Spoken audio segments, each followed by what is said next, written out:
I apologize for an unattractive wife. During our wedding ceremony, my mother-in-law suddenly grabbed the microphone from my father-in-law, who was giving a speech. She blurted out harsh words. I'll discipline her properly from now on to at least make her a better wife on the inside, looking satisfied, which was a stark contrast to the shocked silence that filled the room. I was stunned and turned to look at my husband, only to find him smirking disturbingly. My mind went blank and my body trembled from the surprise and shock. An older gentleman purposefully made a loud noise as he stood up from his seat. Is that all you wanted to say? He asked, drawing everyone's attention. He then walked toward me confidently. My husband's eyes widened in surprise when he saw him. Ignoring my husband's reaction, the man took my arm and said, "Let's get out of here." Before I could say anything, he led me out of the reception hall, dragging along the wedding dress I never wanted in the first place. As we walked through the hotel corridor, a flood of thoughts filled my mind. My name is Angela, a 35-year-old woman who grew up in a single-parent household after my parents divorced when I was in elementary school. In my 20s, my mother fell ill and needed care, so I balanced work and taking care of her. I was still single in my 30s when I met a man named Steven. He proposed to me despite knowing about my responsibilities toward my mother, after meeting me at work where I assisted him at the reception desk. Steve was a great guy, and I thought I might never get another chance to marry if I didn't take this opportunity. But I couldn't just leave my mother alone. After a year of dating, I struggled with my decision. However, Steve reassured me, saying, "I know how much you care about your mother, so why don't we become a family of 3? Touched by his proposal, I decided to marry him. When we announced our marriage to our parents, my mother was overjoyed, but my soon-to-be mother-in-law, Ruth, had a completely opposite reaction. I'll tell you up front, I don't recognize a woman from a single-parent family as a worthy wife, she said sharply when we visited Steve's house to introduce ourselves as a couple for the first time. From then on, every time we met for wedding preparations, she responded to everything I said with sarcasm. She's just an old hag past her prime, and she's got a mother to take care of. My poor son, she would say. I could tolerate her insulting me, but I couldn't stand her speaking ill of my mother. After all, it was Steve who said he wanted to be part of our family. I bet you used some sly tricks to seduce my son, she accused. I didn't do such a thing, I replied. Well, your mother probably cheated on your father, and that's why he left. Ruth would lash out. Every time I tried to defend myself, she would attack me even worse. I thought about talking to Steve about it, but I didn't want to burden him with this unnecessary worry so close to our wedding. Ruth became more emboldened and interfered in the wedding plans. She even showed up the day we were picking out the wedding dress with my husband. I'll choose the best wedding dress for you, she announced. Mom has a great sense of style. She'll definitely pick a good dress if you're happy about it, aren't you? My husband chimed in. I appreciated their intentions. I want to choose my own dress. But I want to choose a dress that I personally like, I responded. But I came all this way for you. I'm so disappointed, my mother-in-law said, sounding wounded. Hey, don't make Mom cry, my husband snapped at me. He always sided with his mother, especially when she played the victim. But I couldn't give in when it came to my wedding dress, a highlight of the wedding. I'm really sorry, but I'll be choosing my own dress. This is a once-in-a-lifetime event, and I want to be completely satisfied with it, I stated firmly. Reluctantly, my mother-in-law backed off, but she held a grudge. On the morning of the wedding, she did something unthinkable. What an awful dress. The veil's tasteless too. You'd look better wearing a garbage bag with a supermarket sale flyer on your head, she exclaimed when she saw my wedding dress in the dressing room of the hotel where the ceremony was held. I was upset but wanted to avoid trouble on my big day, so I tried to stay calm. My mom, who loves sewing, made the veil herself. We chose the dress together. I really like it, I replied. You're going to wear something chosen by a woman who cheated and got dumped by her man. My mother-in-law suddenly shouted, furious. Then she splashed canned coffee from her purse all over my dress. Stop it. What are you doing? I exclaimed, watching in horror as my dress turned brown. I grabbed a towel to wipe it, but it was too late. The dress was ruined. This is what happens when you don't listen to me. I've left a dress I chose with the ceremony staff. You're wearing that for the wedding, okay? She stated and left the dressing room. She must have planned this, bringing the coffee to ruin my dress and having another one ready. Shaking with anger and frustration, I headed to the waiting room where my husband was and tearfully explained what happened. This is so unfair. It's going to ruin the wedding. What do you want me to do about it? He retorted. It's what your mother did. I've been silent until now, but there were other times. Enough already.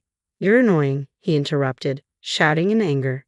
His expression was just like my mother-in-law's when she spilled the coffee on my dress. I was taken aback by his sudden change in attitude, but he quickly apologized. Oh, I'm sorry. I just can't deal with this right now.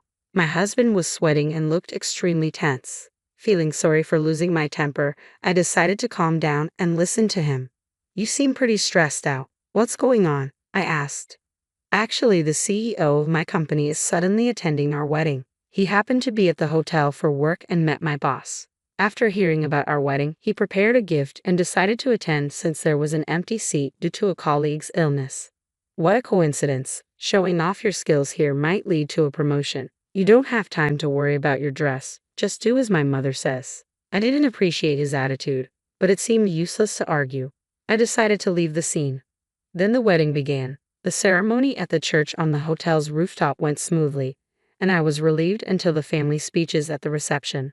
My mother-in-law went all out. Raised in a single-parent household, she lacks common sense and is an ugly bride, but I'll make sure to discipline her, she declared loudly, ignoring my father-in-law's pleas to stop.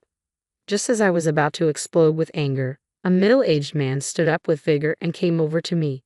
You don't belong in a place like this, he said, staring at my mother-in-law. Then he started to lead me away. Who is that old man interrupting my speech? What nerve does he have? My mother-in-law shrieked as she watched the man leading me away. She shrieked, but next to her Stephen was turning pale. Why is the CEO here? It turned out that the middle-aged man was the CEO of Stephen's company. Stephen was sweating profusely and looked extremely flustered. We hurriedly left the reception hall and returned to the dressing room, leaving the confused guests behind. Why is my father here? I wondered. That's right, the CEO of Stephen's company was also my biological father. The reason for my parents' divorce was a personality mismatch. They fought constantly while working and decided to divorce because they thought it was negatively affecting me. Even after the divorce, my parents occasionally met. I saw my father several times a month and received proper child support until I became an adult. He even helped out when my mother needed care, so our relationship was very good. However, I hadn't asked much about my father's job. I couldn't believe my father was the CEO of Stephen's company. Even I was surprised by this coincidence. Why are you here when you said you had an important business meeting and couldn't attend my wedding? I asked my father. My business meeting ended much earlier than I thought, he replied. I decided to come here to give you the gift at least. Then I met one of the employees at the entrance. It seemed my father was the boss Stephen was talking about. He found out it was my wedding when he asked for the names of the bride and groom to prepare the gift. When I told the employee about the situation, I heard there was a last-minute cancellation and a seat was available, so I decided to participate. Why didn't you tell me then? I asked. After consulting with your mother, we decided to make it a surprise. I never imagined it would turn out like this, my father said, looking somewhat sad. Just as I was about to talk to my father, the door of the dressing room opened. Angela, you can't just run off like that, my mother-in-law said in a fake sweet voice. I had never heard her speak like that before, and it gave me goosebumps. She must have heard from her husband that my father was the CEO. Who do you think caused all of this? My father asked sternly. That was just a little joke, she replied, trying to brush it off. How dare you make such a vulgar joke at my daughter's big moment? That's even more unforgivable, my father retorted. What? No. It wasn't a joke. Then, so you're saying you seriously called my daughter ugly? Challenged my father. My mother-in-law was lost for words, repeating and well, her eyes darting back and forth. Suddenly, my husband rushed in, his footsteps echoing, and he prostrated himself before my father. I apologize for the rudeness of my mother, he said. You're apologizing to the wrong person, my father said, looking down at my husband with a cold gaze and a stern voice. Angela, I'm sorry. My mom did all this on her own. If that's the case, why didn't you stop your mother when she was insulting me? I asked. I was shocked and couldn't move. Besides, my dad tried to stop her. But it sure seemed like you were grinning and sitting pretty comfortably, I pointed out. That's just your imagination. Anyway, the only one to blame for everything is my mom, my husband shouted, pointing accusingly at his mother. Stephen, are you betraying your mama? Didn't we agree to discipline this cheeky wife together? My mother-in-law protested. Hey, don't say unnecessary things, my husband exclaimed, covering his mother's mouth to stop her from speaking further. Her muffled voice was truly comical. So would you like to explain what's really going on? My father asked. No, this is something my mother did on her own. It's for your own good, to be honest, right now, don't you think? My husband stammered. As my father continued questioning, my husband shuddered and finally began to speak. When Angela insisted on choosing her wedding dress, my mother said she would become a cheeky wife if not properly disciplined. What's wrong with choosing my own dress? I asked. It's only natural that a wife listens to her mother-in-law, isn't it? If you can't even do that, I thought you'd become a bad wife who wouldn't listen to her husband in the future. First of all, a married couple should be equals, right? There's no hierarchy. If I can't make you listen to me, there's no point in marrying a woman on the verge of becoming an old hag, my husband admitted. The truth finally slipped out. He had decided to marry me not because he loved me for who I am, but because he thought I would be a convenient tool to use.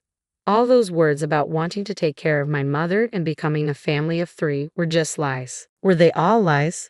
Of course, you had plenty of savings, didn't you? I was planning to use that to build a 2-family house. I wanted to make you work like a slave and live happily with my mother, but now it's all ruined. Once my husband started speaking his mind, there was no stopping him. He was not only intent on making me submit, but also willing to drain our savings.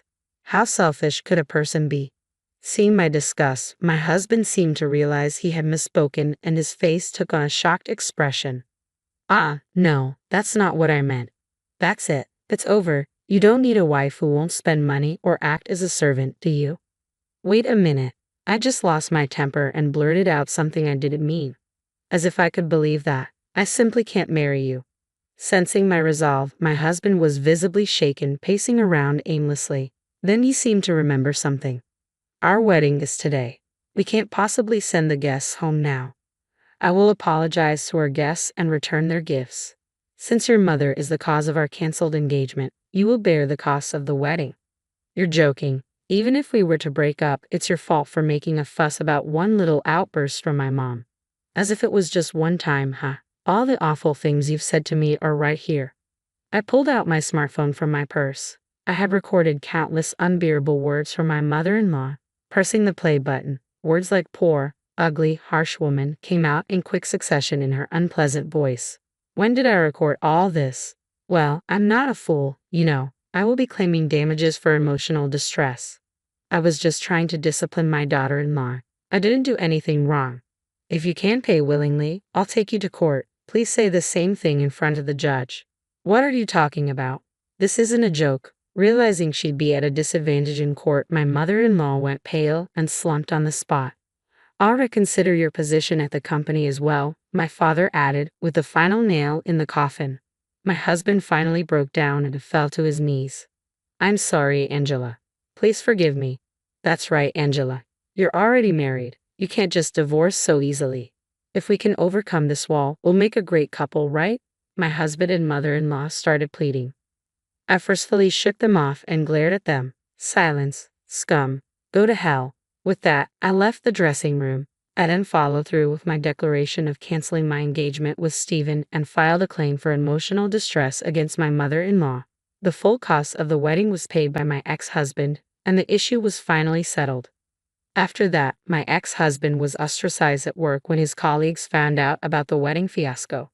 Additionally, at my father's behest, he was relocated to a remote branch in Nebraska, effectively a demotion. My former mother-in-law was scorned by her relatives for tarnishing their reputation and divorced by my former father-in-law. She was promptly kicked out of the house. I am now focusing on my work and have no interest in getting married again. Over time, my parents have also regained their composure, and we occasionally have family dinners. I am now living a very happy life.